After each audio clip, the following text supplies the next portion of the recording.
Hey guys, I welcome you to Saqib educates. इस video में हम बात करेंगे political science six semester last two unit test, unit 3, unit 4। जो यूनिट 1 है और यूनिट 2, इस पर मैं बाद में एक अपडेट से वीडियो लाऊंगा। तो यहाँ पे हम देखेंगे मोस्ट इंपॉर्टेंट क्वेश्चंस। तो यहाँ पे आप देख सकते हो understanding public policy concept and theories. तो यहाँ पे आप पढ़ सकते हो, मैं कुछ पढ़ूंगा भी नहीं, वीडियो लंबा हो जाता है। तो यहाँ पे आप पढ़ सकते हो पब्लिक पॉलिसी, इसका कंसेप्ट एंड मीनिंग। तो वीडियो को पॉज करके भी स्क्रीन शॉट भी ले सकते हो और वीडियो को ऑफलाइन भी डाउनलोड कर सकते हो। यहाँ पे आप पढ़ सकते हो public policy the broad term refers to the policy plan of what to do. यहाँ पे आप समझ सकते हो अपनी लैंग्वेज में, फिर एग्जाम में खुद लिख सकते हो। तो यहाँ पे मैंने प्राइमरली जो इंपॉर्टेंट क्वेश्चन है वो मैंने यहाँ पे शेयर किया है आपके साथ। तो उन क्वेश्चन में से आपको कोई ना कोई क्वेश्चन एग्जाम में आ सकता है, इट्स वेरी मच पॉसिबल। सो यहाँ पे आप पढ़ सकते हो। मैं ऐसा नहीं कि मैं जूम इन कर रहा हूँ फास्ट या मैं तेज़ पढ़ रहा हूँ। मैं आराम से यहाँ पे स्क्रॉल कर रहा हूँ ताकि आप अच्छी तरह से पढ़ पाएंगे।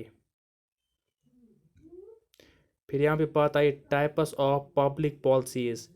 टाइप्स ऑफ पब्लिक पॉलिसीज़ अगर आप यहाँ पे याद नहीं रखेंगे, आप ऐसे ही रखेंगे याद इन टर्म्स को एग्ज़ाम में, फिर बाद में आपको कुछ ना कुछ मार्क्स मिल जाएगा। ये बहुत ही कॉमन बात है। सो यहाँ पे आप पढ़ सकते हो।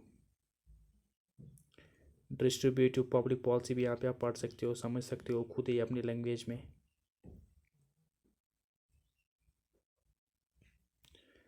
यहाँ पे आप समझ सकते हो। फिर यहाँ पे आए question number importance of public policy का जो इंपॉर्टेंस क्या है, तो यहाँ पे आप ये भी समझ सकते हो। मैंने बहुत अच्छी तरह से डिटेल में आपके साथ एनालाइज किया है ताकि आप समझ पाएंगे। तो यहाँ पे आप पढ़ सकते हो ये इंपॉर्टेंट क्वेश्चंस डिटेल में लिखा है, डिटेल में समझ सकते हो, फिर एग्ज़ाम में खुद लिख सकते हो। यहाँ पे आप पढ़ सकते हो पब्लिक पॉलिसी फॉर्मेशन या पब्लिक पॉलिसी एडॉप्शन, यहाँ पे आप ये भी पढ़ सकते हो। तो यहाँ पे आप पढ़ सकते हो पॉलिसी इम्प्लीमेंटेशन। तो यहाँ पे आप देख सकते हो पब्लिक एवल्यूशन, यहाँ पे आप ये भी पढ़ सकते हो। काफ़ी आसान शब्दों में लिखा है, तो आप खुद अपनी लैंग्वेज में समझ सकते हो। इसमें कोई बहुत बड़ी बात नहीं है, तो आप आराम से समझ सकते हो। तो फिर यहाँ पे आए ये कॉन्फिडेंस जो है, ये क्वेश्चन है, ये लेसन जो है यूनिट नंबर 4 है या उसी का क्वेश्चन है। यहाँ पे आप कंफ्यूज मत होना। तो यहाँ पे मैंने ये लास्ट क्वेश्चन, पता नहीं लास्ट लेसन का क्वेश्चन है ये इस लेसन में कैसा हुआ है। तो यहाँ पे आप पढ़ सकते हो इसके बारे में, इस डिटेल में बारे में। तो ये एग्ज़ाम में आ सकता है, इट्स वेरी मच पॉसिबल, आप खुद अपनी लैंग्वेज में समझ सकते हो। तो यहाँ पे डिटेल में लिखा है, डिटेल में समझ सकते हो।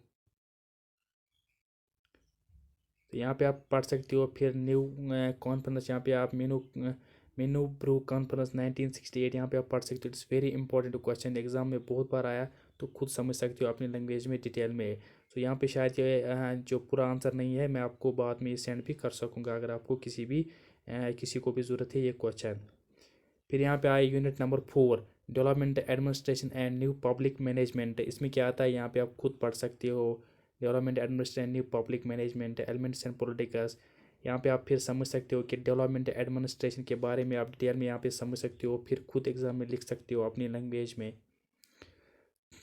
यहाँ पे आप पढ़ सकते हो, बहुत इसी तरह से शानदार अल्फाजों में लिखा है, खुद समझ सकते हो।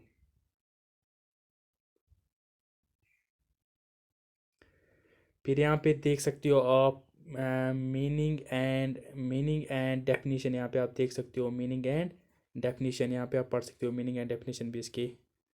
सो यहाँ पे आप पढ़ सकते हो ये भी बहुत इसी तरह से।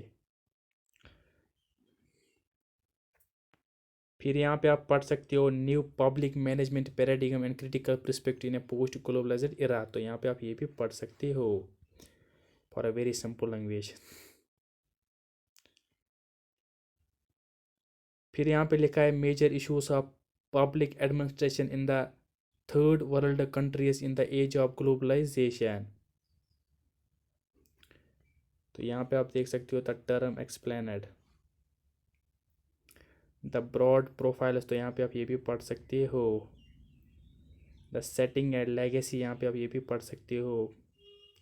यहाँ पे मैंने कुछ ज़्यादा ही फास्ट स्क्रॉल किया है, सॉरी। तो यहाँ पे आप आराम से पढ़ सकते हो।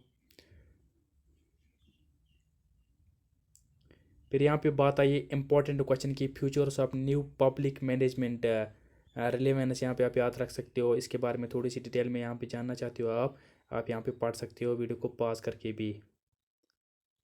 यहाँ पे वैल्यूज़ के बारे में भी लिखा है, तो आप ये भी पढ़ सकते हो, खुद समझ सकते हो अपनी लैंग्वेज में।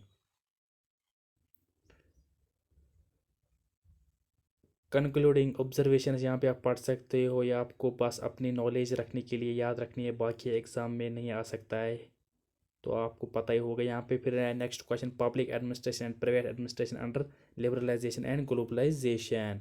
तो यहाँ पे आप ये भी समझ सकते हो खुद ही अपनी लैंग्वेज में। मैं आराम से स्क्रॉल करूँगा ताकि आप समझ पाएंगे, आराम से पढ़ पाएंगे, और वीडियो को पॉज करके भी पढ़ सकते हो और समझ सकते हो। The importance of public administration in the age of globalisation and liberalisation. यहाँ पे आप ये भी पढ़ सकते हो, ये भी समझ सकते हो। फिर एग्ज़ाम में आपको शॉर्ट आंसर भी इसमें कोई फंस जाएगा, ये तो एक कॉमन बात है। अगर आप ये पढ़ेंगे तो शॉर्ट आंसर भी आपको इसी में मिल जाएगा।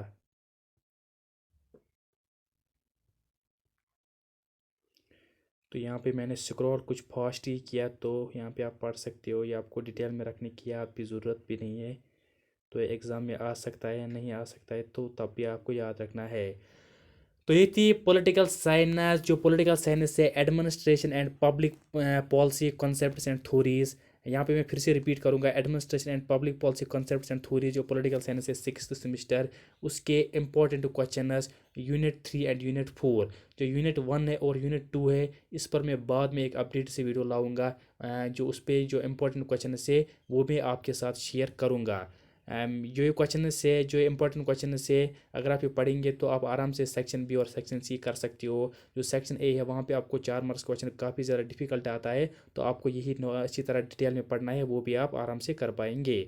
सो इसी नोट के साथ वीडियो का end. Thank you for listening as always, God bless you all.